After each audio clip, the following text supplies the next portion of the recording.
అదే RTV app వార్తల్ని క్షణాల్లో చదివే అవకాశం ఉంటుంది. ఒక న్యూస్ పేపర్, ఒక టెలివిజన్ ఛానల్ మీ చేతుల్లో ఎప్పుడూ ఉంటాయి. శ్రీనివాస్ గౌడ్ గారు మహబూబ్నగర్కి వచ్చి క్రిస్టియన్పల్లి శివారులో ఉన్నటువంటి 523 సర్వే నెంబర్లో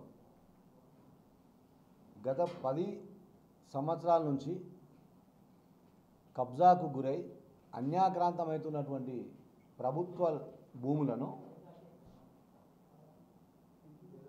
అంకిత భావంతో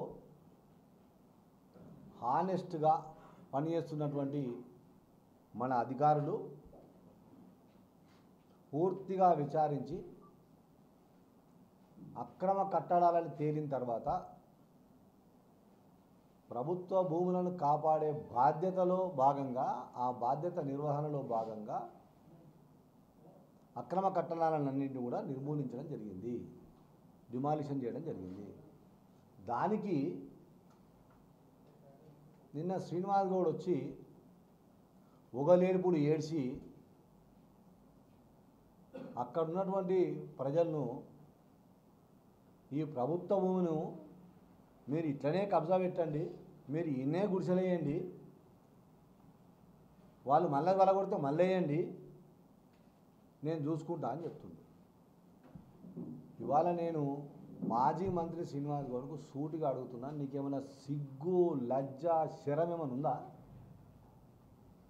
10 ఏళ్ళు నీ పరిపాలన మళ్ళీ ఈ అనాథలు, ఈ వికలాంగులు, ఈ 2 కళ్ళు లేనటువంటి వాళ్ళు నిన్న చూపించావు కదా, వాళ్ళందరినీ కనబడలేదా? అధికారం పోయినాక కనబడుతున్నారా? లేకపోతే ప్రజలందరూ పిచ్చోళ్ళు అనుకుంటున్నావా? ఈరోజు అక్కడ ఏడుస్తున్నటువంటి వాళ్ళ ప్రతి ఏడుపుకు కారణం నువ్వు. వాళ్లకు దొంగ పట్టాలు అమ్మింది నీ తమ్ముడు అండ్ గ్యాంగ్, ఆ భూములు కబ్జా పెట్టించింది నీ తమ్ముడు అండ్ గ్యాంగ్. నీ బలంతోనే అక్కడ అన్ని కబ్జాలు జరిగినాయి. ఇది ఒక్కటే కాదు, ఈ మహబూబ్నగర్ నియోజకవర్గంలో ప్రభుత్వ భూముల అన్యాక్రాంతానికి ఏవన్ నువ్వు. నీ నాయకత్వంలోనే ఇన్ని కబ్జాలు జరిగినాయి, ఇన్ని అన్యాక్రాంతాలు అయినాయి. దీన్ని ఇప్పుడు కాంగ్రెస్ ప్రభుత్వం వచ్చిన తర్వాత ఎన్ఎం శ్రీనివాసరెడ్డి గారి నాయకత్వంలో ఒక ప్రక్షాళన జరుగుతూ ఉంది. మేము ఎన్నికల వాగ్దానంలో ఏదైతే ఇందిరమ్మ ఇల్లుకు కట్టిస్తామన్నామో దానికి మేము కట్టుబడి ఉన్నాం. నిజమైనటువంటి పేదలకు ఇందిరమ్మ ఇల్లు ఇస్తాం తప్పకుండా. ఇవాళ నిన్న ప్రజల ముందర ఏదో ఓగలేడుపులు ఏడుచుకుంటూ వాళ్ళ దగ్గర ఏదో సింపతి గెయిన్ చేయడానికి మాట్లాడినావు కదా, వీళ్ళకి పట్టాలు ఉన్నాయి, ఇది కాంగ్రెస్ ప్రభుత్వాలనే ఇచ్చిండ్రు అన్నావు కదా. ఒకవేళ నీకు అంత నమ్మకం ఉంటే ఒక దరఖాస్తు పెట్టు, ఈ పట్టా జెన్యూన్ పట్టా అని చెప్పి. ఒకవేళ జెన్యూన్ కాకపోతే కేసు మరి నీ మీద కూడా అవుతుంది. ఆ ప్రాంతాల్లో దొంగ పట్టాలు ఇచ్చింది మీ తమ్ముడు అండ్ గ్యాంగ్, కబ్జాలు చేపించింది మీ తమ్ముడు అండ్ గ్యాంగ్, నిర్మాణాలు చేపించింది మీ తమ్ముడు అండ్ గ్యాంగ్. ఇవాళ మాట్లాడుతున్న మీటర్లు ఉన్నాయి, ఆ మీటర్ల కొరకు, ఆ నల్లాల కొరకు నీ అధికారాన్ని దుర్వినియోగం చేస్తూ, నీ అధికారాన్ని వాడుకొని నీ అనుచరులు అధికారులపైన ఒత్తిడి చేసి అక్రమంగా జరిగినటువంటి వ్యవహారం అదంతా. ఇవాళ అధికారులు గొప్ప ప్రక్షాళనకు అడుగు పెడితే ఇవాళ మహబూబ్నగర్ నియోజకవర్గంలో కాదు మొత్తం జిల్లాలో అందరు అధికారులను మెచ్చుకుంటున్నారు, ప్రశంసలు కురిపిస్తూ ఉన్నారు అధికారులపైన. నీవు నీ రాజకీయ లబ్ధి కోసం శవాల మీద పేలాదనుకునే రకంలో భాగంగా ఇవాళ వచ్చి ప్రభుత్వాన్ని విమర్శిస్తావు, అధికారులను విమర్శిస్తావు. కొంచెమైనా బుద్ధి ఉండాలి శ్రీనివాస్ గౌడ్ నీకు. ఒకసారి చూడు మా హాయంలో అధికారులు ఎట్లా పనిచేస్తున్నారో. నీ హాయంలో కలెక్టర్ల కారు నుంచి అందరు వచ్చి నీ కారు డోర్ తీయగా సరిపోయింది. ఇవాళ చూడు మా హాయంలో కలెక్టర్ గారి దగ్గరికి పో, చూడు సాయంత్రం 7 గంటలైనా సరే అందరినీ వచ్చినటువంటి ప్రజల ప్రతి విజ్ఞప్తిని విని ఓపికతో విని పరిష్కార మార్గం వెతుకుతూ ఉంది కలెక్టర్. ఇవాళ అహర్నిశలు పనిచేస్తున్నారు ఇద్దరు కూడా జిల్లా హెడ్స్, అటెండర్ దగ్గర నుంచి కలెక్టర్ వరకు ఎంత చక్కగా పనిచేస్తుంది. ఇవాళ అందరికీ ఫ్రీడమ్ ఇచ్చింది ఈ పార్టీ, ఈ అధికార పార్టీ. ఎవరి పని వాళ్ళు చేసుకుంటున్నారు. వాళ్ళ పనిలో భాగంగా, వాళ్ళ డ్యూటీలో భాగంగా నీతిగా, నిజాయితీగా ప్రభుత్వ ఆస్తులను కాపాడడానికి అటు ముఖ్యమంత్రి గారు చూపించినటువంటి దిశానిర్దేశంలో జిల్లా మొత్తం, రాష్ట్రం మొత్తం ప్రయాణం చేస్తూ ఉంటే, వాళ్ళ ప్రక్షాళన చేస్తూ ఉంటే నీవు ఓర్వక, చూడలేక అబద్ధ మాటలు చెప్పి ఆ ప్రజలను మోసం చేసే ప్రయత్నం చేస్తూ ఉన్నావు. ఆ ప్రజల ముందర ఏదో మార్కులు కొట్టే ప్రయత్నం చేస్తావు. ఇది మానుకోవాలని సీరియస్గా హెచ్చరిస్తా ఉన్నా శ్రీనివాస్ గౌడ్. నువ్వు అసలు ఈ పట్టాలే కాదు, డబల్ బెడ్రూమ్లు అమ్ముకోలేదా నువ్వు? నీ బండ్ల డెస్క్లో పెట్టుకొని ఏడ పడతాడు ఎవరికి పడతాడు రాసి ఇవ్వలేదా? అధికారులను ఒత్తిడి చేసి ఎంటీ పట్ట సర్టిఫికేట్ల మీద సంతకాలు తీసుకోలేదా? ఇన్ని తప్పులు చేసి, ఇన్ని అవినీతులు చేసి, ఇన్ని అక్రమాలు చేసి, ఇంత అధికారాన్ని దుర్వినియోగం చేసి సిగ్గు శరం లేకుండా మళ్ళీ వచ్చి నీతులు వల్లిస్తున్నావు. మహబూబ్నగర్ ప్రజలు పిచ్చోళ్ళు కాదు, వాళ్ళ ఉసురు తగులుతుంది, ఉసురు తలిగే నీ వీడికి వచ్చినావు, నీవు ఆపోజిషన్లోకి వచ్చినావు, వాళ్ళందరూ ఉసురు తలిగే ఆడికి వచ్చినావు. 2 లక్షలకు 3 లక్షలకు డబల్ బెడ్రూమ్లు అమ్ముకున్నది నువ్వు, నీ తమ్ముడు, మీ గ్యాంగులు కావా? నీ హయాంలో కాదా 2-3 పోలీస్ స్టేషన్లో 10 కేసులు అయినాయి? అక్రమంగా మా వాళ్ళ మీద కేసులు పెడితే అది అక్రమ కేసులు అని చెప్పి తీసేసారు మా కేసులు. నీ అధికారాన్ని ఉపయోగించుకొని అమ్ముకుంటుంటే లాస్ట్కి నీ దగ్గర పనిచేసే ఒక అధికారి కొడుకు బలే కదా, ఏ ముఖం పెట్టుకొని మాట్లాడతావు దీని గురించి? ప్రజలకందరికీ, మహబూబ్నగర్ ప్రజలకందరికీ కాంగ్రెస్ పార్టీ తరఫున, అధికార పార్టీ తరఫున చేతులు జోడించి నమస్కరిస్తూ వేడుకుంటున్న అర్థం చేసుకోండి. ఎన్ఎం శ్రీనివాసరెడ్డి గారి నాయకత్వంలో ఈ మహబూబ్నగర్లో, రేవంత్ రెడ్డి గారి నాయకత్వంలో, గౌరవ ముఖ్యమంత్రి రేవంత్ రెడ్డి గారి నాయకత్వంలో ఈ రాష్ట్రంలో ప్రభుత్వ ఆస్తులను, ప్రభుత్వ భూములను కాపాడే ప్రయత్నం జరుగుతూ ఉంది, ఒక ప్రక్షాళన జరుగుతూ ఉంది, ఒక యుద్ధం జరుగుతూ ఉంది. అర్థం చేసుకోవాలి, సహకరించాలి. అధికారులకు కానీ నాయకులకు కానీ మీరందరూ సహకరించాలి. అర్థం చేసుకోండి. ఇవాళ నిన్న జరిగిన సంఘటనలో మేము బీదోలో మనం ఏడుస్తూ ఉన్నారే, మన వాళ్ళకు దొంగ పట్టాలు అమ్మింది ఎవరు? 2 లక్షలకు 3 లక్షలకు దొంగ పట్టాలు కొనుక్కునేవాడు, 2 లక్షలకు 3 లక్షలకు డబల్ బెడ్రూమ్ పట్ట సర్టిఫికేట్ కొనుక్కునేవాడు ఇల్లు లేక, ఇడుపు లేక, పూటకు తినడానికి లేక, 3 పూటల బదులు 1 పూటకు తినేవాడు గరీబోడా? లేకపోతే 2 లక్షలకు 3 లక్షలకు దొంగ పట్ట సర్టిఫికేట్ కొనేవాడు గరీబోడా? ఎవరు నిజమైన పేదలు? ఇది అర్థం చేసుకోవాలి ప్రజలు. అధికార పార్టీ వాళ్ళ కాంగ్రెస్ పార్టీ నాయకత్వంలో, ఎన్ఎం శ్రీనివాసరెడ్డి గారి నాయకత్వంలో ప్రతి ఇల్లు లేనటువంటి నిజమైనటువంటి అర్హులకు అందరికీ కూడా ఇందిరమ్మ ఇల్లు కట్టిస్తాం. ఇవాళ అక్కడ ఉన్నటువంటి ప్రజలకు కూడా మేము ఇదే వేదిక మీడియా ద్వారా చెప్తా ఉన్నాం. మీ చేతిలో పట్ట సర్టిఫికేట్ ఉంటే ఆ పట్ట సర్టిఫికేట్ తీసుకొచ్చి దరఖాస్తు పెట్టి ఎంఆర్ఓల అప్లికేషన్ ఇవ్వండి. అది జెన్యూనా కాదా వాళ్ళు తెలుస్తారు. ఒకవేళ ఆ పట్ట సర్టిఫికేట్ ఎవరిచ్చారు, మీకు ఎవరిచ్చారు ఆ పేరు చెప్పండి. అది చెప్పరు ఎవరు. అరే కొంచెమన్నా తెలివి ఉండాలి. నాకు మాట్లాడితే మాజీ మంత్రి, నీ హయాంలో ఎంఆర్ఓ గారు లెటర్ రాసి పోలీసులకు ఒక 3 పేర్లు రాసి, 3 పట్ట సర్టిఫికేట్లు డూప్లికేట్ అమ్ముతున్నారు, భూ కబ్జా చేస్తున్నారు, అక్రమంగా ఇల్లు కట్టిస్తున్నారు, వీళ్ళపైన చర్య తీసుకోమంటే పోలీసు వాళ్ళు అప్పట్లో ఎఫ్ఐఆర్ చేశారు, కేసు ఇన్వెస్టిగేషన్ చేశారు, ఛార్జ్షీట్ చేశారు. ఇది నిజం కాదా? ఇది నీకు తెలియదా? వాళ్ళే ఎవరైతే పట్టా సర్టిఫికేట్లు ఇచ్చి అమ్మినరో వాళ్ళే ఇవాళ ఏడ్చేటోనికి తూడ్చినట్టుగా వాళ్ళకు నాశనం చేపిస్తాం, లంచ్ చేస్తామని చెప్పి వాళ్ళకు బాధితులు ఏదో ఆడుకునే ప్రయత్నం చేస్తున్నారు. పట్టాలు అమ్ముకునేది ఆ దొంగలు.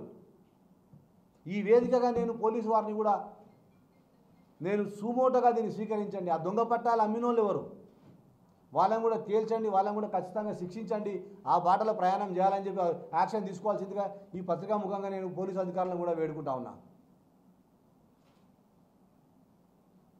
అసలు 86 ఎకరాల పైచిలుకున్నటువంటి 523లో గత కాంగ్రెస్ ప్రభుత్వం 1300 పైచిలుకు పట్టా సర్టిఫికేట్లు నిరుపేదలకు ఇచ్చింది. మరి ఆ పట్టా సర్టిఫికేట్లన్నీ నాకు మళ్ళీ నీకు సిగ్గులేదా అని అడగడానికి నాకే సిగ్గు అవుతుంది. ఆ 1300 పట్టా సర్టిఫికేట్లను అధికారులు కలెక్టర్ని అడ్డం పెట్టుకొని ఆ రోజుల్లో మీ టీఆర్ఎస్ ప్రభుత్వం నువ్వు కాదా వాపసు తీసుకున్నది? డబల్ బెడ్రూమ్లు అందరికి ఇస్తామని చెప్పి ఆ పట్టా సర్టిఫికేట్ వాపసు తీసుకున్న చీటరు నువ్వు కాదా? నీ ప్రభుత్వం కాదా? ఇచ్చినవా మళ్ళీ అందరికీ? దాదాపు 10% మంది కూడా నువ్వు డబల్ బెడ్రూమ్లు లేలే. డబల్ బెడ్రూమ్లను అమ్ముకుంటారు మీరు ఇంటి వాళ్ళందరూ కలిసి, మీరు మీ కార్యకర్తలు మీ నాయకులందరూ కలిసి. ఎవరైతే పట్ట సర్టిఫికేట్ వాపసు తీసుకున్నారో కాంగ్రెస్ వాళ్ళు ఇచ్చినాయి, ఆ పట్ట సర్టిఫికేట్లకు మీరు డబల్ బెడ్రూమ్ ఇవ్వలేదు. వాళ్ళందరూ హైకోర్టుకు పోయినరు. హైకోర్టు నుంచి వందలాది మంది మీకు మొట్టికాయలు వేసారు. హైకోర్టు నుంచి కూడా ఆర్డర్లు చేస్తే కూడా వాళ్ళకి న్యాయం చేయలేడు. దుర్మార్గులు నువ్వు పేదల గురించి మాట్లాడతావా? పేదల నోటికాడి బువ్వను గుంజుకొని తిని బలిసినటువంటి నాయకుని నువ్వు ఇవాళ పేదల గురించి మాట్లాడతావా? మహబూబ్నగర్ను భ్రష్టు పట్టించినావు నువ్వు. అవినీతికి పరాకాష్ట నీ పరిపాలన. ఇవాళ వచ్చి ముసలి కన్నీళ్ళు గారుస్తా ఉన్నావు. చెప్పు, నేను చెప్తున్నది తప్ప 1300 పట్ట సర్టిఫికేట్లు మీరు తీసుకోలేదా? హైకోర్టులో కేసులు వల్లేదా? అధికారులకు ఆదేశాలు రాలేదా? వాళ్ళందరికీ నువ్వు డబల్ బెడ్రూమ్ ఇచ్చినావా? నీవు చేసే తప్పులన్నీ బయటపడతాయని ఇక్కడ అధికారులు ఒక న్యాయంగా నీతిగా ఒక పని చేస్తూ ఉంటే దాని మీద వచ్చి నువ్వు ఏదో రాజకీయం చేసే ప్రయత్నం చేస్తూ ఉన్నావు. ఇప్పుడు ఒకవేళ నిజంగానే నీకు ప్రేమ ఉంటే ప్రజలపైన, నువ్వు నిన్ను అన్నావు దొంగ పట్టాలు తయారు చేసిన వాళ్ళ మీద కేసు పెట్టండి. క్లియర్ కట్ ఉందబ్బా. ఆడ దొంగ పట్టాలు తయారు చేసిన వాళ్ళు నీ పక్కన ఉన్నారు. నిన్న వాళ్ళందరూ ఎవరు అనుచరులు? మీ తమ్ముడు అనుచరులు. నువ్వు నిజంగా ప్రజల మీద ప్రేమ ఉంటే, నిజంగా ప్రజానాయకుని అయితే, నేను అన్నావు కదా మళ్ళీ వస్తానేనని, ఆ ఆశ నీకు నిజంగా ఉంటే నీ తమ్ముడిని, ఆ దొంగలను, ఆ బోగస్ సర్టిఫికేట్లు ఇచ్చినటువంటి వాళ్ళందరినీ పోలీసులకు సరెండర్ చేయి.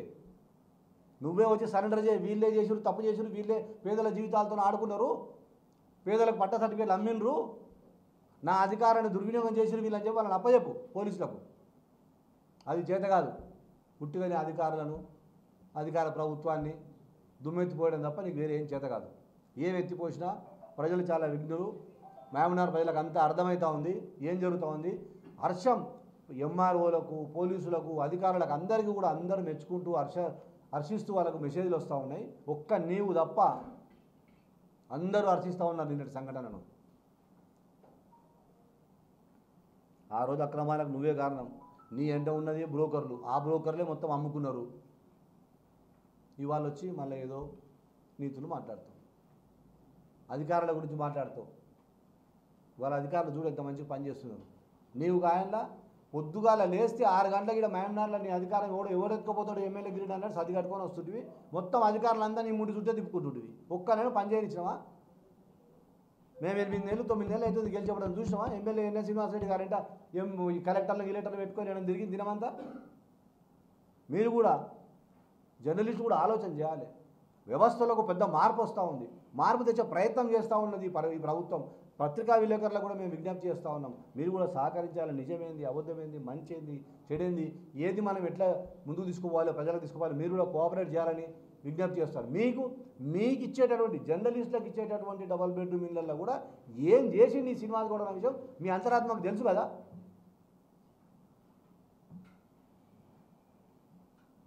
ఇప్పుడు ఎంఆర్ఓ గారు చాలా క్లియర్గా చెప్పినారు. ఇది ఒక్కటే కాదు, ఇంకా చాలా సర్వే నెంబర్లు ఉన్నాయి, చాలా ప్రాంతాలు ఉన్నాయి, అక్రమార్కులను ఎవరిని వదలమని చెప్పారు. అది చెప్తూ ఎంఆర్ఓ గారు ఒక మంచి మాట చెప్పారు. నిజమైన అర్హులు ఎవరైనా ఉంటే, నిజమైన పేదలు ఎవరైనా వచ్చి దరఖాస్తు పెట్టండి, మేము ఎంక్వైరీ చేస్తాం, ప్రభుత్వంలో మీరు ఏ స్కీమ్కి వెళ్ళేవాళ్ళు ఆ స్కీమ్లో మీకు లబ్ధి ఇస్తామని కూడా చెప్పారు. అదే మాట మళ్ళీ మేము కూడా చెప్తా ఉన్నాం ప్రభుత్వ పరంగా, పార్టీ పరంగా. మీరు రండి, మీరు దరఖాస్తు పెట్టుకోండి. కానీ ఈ శ్రీనివాస్ గౌడ్ మాటలు నమ్మితే మాత్రం అక్కడున్న వాళ్ళే కాదు, ఇక్కడున్న వాళ్ళే కాదు, అందరూ కూడా మునుగుతారు.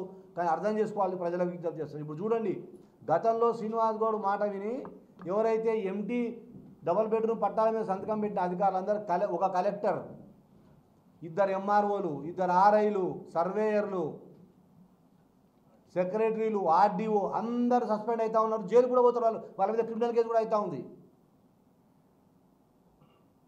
కనుక ప్రజలకు విజ్ఞప్తి చేస్తూ ఉన్నాం. ఈ దౌర్భాగ్యుడు, దుర్మార్గుడు, మన మహబూబ్ నగర్ నాశనం పట్టించినటువంటి రాక్షసుడు ఈ శ్రీనివాస్ గౌడ్ అబద్ధాల కోర ఆయన మాటలు నమ్మకండి. ఆయన మాటలు నమ్మి కనుక మీరు ప్రభుత్వ స్థలాల్లో కబ్జా చేసే ప్రయత్నం చేస్తే మీ మీద కేసు అవుతుంది, ఆయన మీద కూడా కేసు పెడతామని చెప్పి చెప్తాం. జర్నలిస్టులకు కూడా విజ్ఞప్తి చేస్తూ ఉన్నా, ప్రజా సంఘాలు విజ్ఞప్తి చేస్తూ ఉన్నా, ఆ ప్రాంతంలో తెలుసో తెలియకో ఎవరైనా నిర్మించుకుంటే వాళ్ళకు కూడా విజ్ఞప్తి చేస్తూ ఉన్నా. మీ దృష్టికి ఏమొచ్చినా నిజమైన లబ్ధిదారులను మీరు అనుకుంటే మా దృష్టికి తీసుకురండి, అధికారుల దృష్టికి తీసుకురండి, ఒక దరఖాస్తు పెట్టించండి. తప్పకుండా ఎంక్వైరీ చేసి వాళ్ళు నిజంగా అర్హత ఉంటే, వాళ్ళు ఏ అర్హత ఉంటే ఆ అర్హతకు వాళ్ళకు అవసరమైనటువంటి లబ్ధి, అవసరమైన పథకాలు వాళ్ళకి ఇద్దాం. ఇది ప్రభుత్వ పరంగా, పార్టీ పరంగా, అధికార పార్టీ పరంగా మేము మాటిస్తూ ఉన్నాం. కానీ ప్రజలను, పేదవాళ్ళను మభ్యపెట్టి వాళ్ళని మిస్గైడ్ చేసి వాళ్ళ జీవితాలతో ఆడుకోవద్దని చెప్తా ఉన్నా. నిన్న అక్కడ ఏదో ఇంకా డ్రామా జరుగుతూ ఉంది. ఆ డ్రామాను ఆపాలి శ్రీనివాస్ గౌడ్. చెప్పు మీ వాళ్ళకు, అందరి మీద కేసులు అవుతాయి. ప్రభుత్వానికి, అధికారులకు సహకరించండి. అందరికీ కూడా విజ్ఞప్తి చేస్తున్నాం అధికార పార్టీ తరఫున. ముఖ్యమంత్రి గారు అక్కడ పెద్ద ప్రభుత్వాన్ని శాసించి ప్రభుత్వాన్ని ఏమైనా చేయగలిగిన శక్తి ఉన్నటువంటి వాళ్ళనే ఉపేక్షిస్తలేదు ఇవాళ ఈ ప్రభుత్వం. హైదరాబాద్లో అసలు ఎంత ఇంకా చాలా ఉన్నాయి. దొంగల గుంటలో దొంగలు ఉన్నారు, పెద్ద చెరువులో పాములు ఉన్నాయి, చాలా ఉన్నాయి. అన్నీ బయటకు వస్తాయి. ఇప్పుడు నీ ఫామ్ హౌస్ లెక్క చేరుస్తాం, కొత్త కలెక్టరేట్ పక్కన ఉన్న లెక్క చేరుస్తాం, అన్ని లెక్క చేరుస్తాం. కనుక ఇది చివరిసారిగా హెచ్చరిస్తా ఉన్నాం శ్రీనివాస్ గౌడ్కు, రాజకీయ లబ్ధి కోసం ప్రజలతో ఆడుకోవద్దు. ఆల్రెడీ నీవు ఆ ప్రజల శాపం తలిగి, ఉసురు తలిగే నీ అధికారం పోయింది. ఇప్పుడైనా బుద్ధి తెచ్చుకొని ప్రజల మీద ప్రేమ ఉంటే దరఖాస్తు పెట్టు, రా వచ్చి వాళ్ళ తరఫుకి వెళ్ళి నీ తమ్ముడు వెనుక ఉన్నట్టు దొంగలు ఎవరైతున్నారో వాళ్ళందరినీ నువ్వే తెచ్చి సరెండర్ చేయి. డబల్ బెడ్రూమ్ అమ్ముకున్నది వీళ్ళే, ఈ కృష్ణపల్లిలో పట్ట సర్టిఫికేట్లు అమ్ముకున్నది వీళ్ళే అని చెప్పి వాళ్ళందరినీ సరెండర్ చేసి నీ నీతిని, నీ నిజాయితీని, ప్రజల మీద ఏమైనా ప్రేమ ఉంటే దాన్ని నిరూపించుకో. అంతేగాని కాంగ్రెస్ పార్టీ పైన, అధికారులపైన దుమ్మెత్తి పోసే ప్రయత్నం చేస్తే సూర్యుడి పైన ఉమ్మిస్తే ఏమవుతుంది? నీ మీదే పడుతుంది. గట్ల అవుతుంది. ప్రజలకు అందరూ తెలుసు ఎన్ఎం శ్రీనివాసరెడ్డి గారు కానీ, అటు గౌరవ ముఖ్యమంత్రి రేవంత్ రెడ్డి గారు కానీ ఏ రకంగా పరిపాలిస్తున్నారు, ఎంత మంచి చేయాలనుకుంటున్నారో అందరికీ తెలుసు. కనుక ఇప్పటికైనా బుద్ధి తెచ్చుకొని పిచ్చి పిచ్చి మాటలు మాట్లాడకుండా, అసలు ఎట్లా మాట్లాడుతున్నారు మీరు? జర్నలిస్టు మీరైనా ఇప్పుడు మమ్మల్ని ఇన్ని ప్రశ్నలు అడుగుతారు కదా, నిన్న ఆయన మాట్లాడుతున్నారు కదా, మీరు అడగొచ్చుగా సార్ మరి ఈ కళ్ళు లేని కబోదులు వీళ్ళందరూ మీకు 10 ఏళ్ళు కనబడలేదా, వీళ్ళకి ఎందుకు మీరు జెన్యున్ పట్టారని మీరు అడగవచ్చు కదా అన్న. నోరా పాయకాన ఏది పడితే అది మాట్లాడతాడు. 10 ఏళ్ళు కనబడలేదు ఆయనకు. వాళ్ళందరూ ఆ పేదోళ్ళందరూ 10 ఏళ్ళు మళ్ళీ ఆయన నిజంగానే పట్ట సర్టిఫికేట్ ఇచ్చింటే, అదే డబల్ బెడ్రూమ్ ఇచ్చింటే వాళ్ళు ఇంత పంచాయతీ లేదు కదా, ప్రభుత్వ స్థలము మిలుగుతుండే, ఆ ప్రజలకు కూడా ఇబ్బంది లేకుంటుండే. కనుక మహబూబ్ నగర్ ప్రజలకు, ముఖ్యంగా 523లో నిన్న ఇబ్బంది పడుతున్న వాళ్ళకు అందరికీ కూడా విజ్ఞప్తి చేస్తాం. ప్రజా సంఘాలకు, వివిధ రాజకీయ పార్టీలకు, జర్నలిస్టులకు అందరికీ విజ్ఞప్తి చేస్తూ ఉన్నాం. ప్రభుత్వానికి సహకరించండి. ప్రభుత్వ ఆస్తులను కాపాడదాం, చెరువులను కాపాడదాం, అన్యాక్రాంతం కాకుండా కాపాడదాం. కాపాడినంతా మళ్ళీ ప్రజలకే వస్తుంది కదా. ఇవాళ వాళ్ళందరూ ఒకరొకరు నేను చిట్టీలు చేసినా, లేదా అదే ఇష్టం ఇదే ఇష్టం కట్టుకున్నాను. ఎందుకు కట్టుకుంటావు తల్లి? మీ కొరకు ప్రభుత్వం ఉంది. అన్న రేవంత్ అన్న నాయకత్వంలో, ఎన్ఎం శ్రీనివాసరెడ్డి గారి నేతృత్వంలో మీకు 5 లక్షలతో ఇందిరా మిల్లు కట్టిస్తాం. మీరు ₹1 ఖర్చు పెట్టకండి, మేము కట్టిస్తాం. న్యాయంగా, నిజంగా, లీగల్గా మీకు పట్టా ఇస్తాం, మీకు గట్టిస్తాం. వాని మాటలు, వీని మాటలు, దొంగల మాటలు వినకండి, మోసపోకండి అని చెప్పి విజ్ఞప్తి చేస్తా ఉన్నాం. మరిన్ని వీడియోస్ కోసం ఛానల్ ని సబ్స్క్రైబ్ చేయండి. లేటెస్ట్ అప్డేట్స్ కోసం వాట్సాప్ ఛానల్ ని ఫాలో చేయండి. అండ్ లింక్ డిస్క్రిప్షన్ లో ఉంది.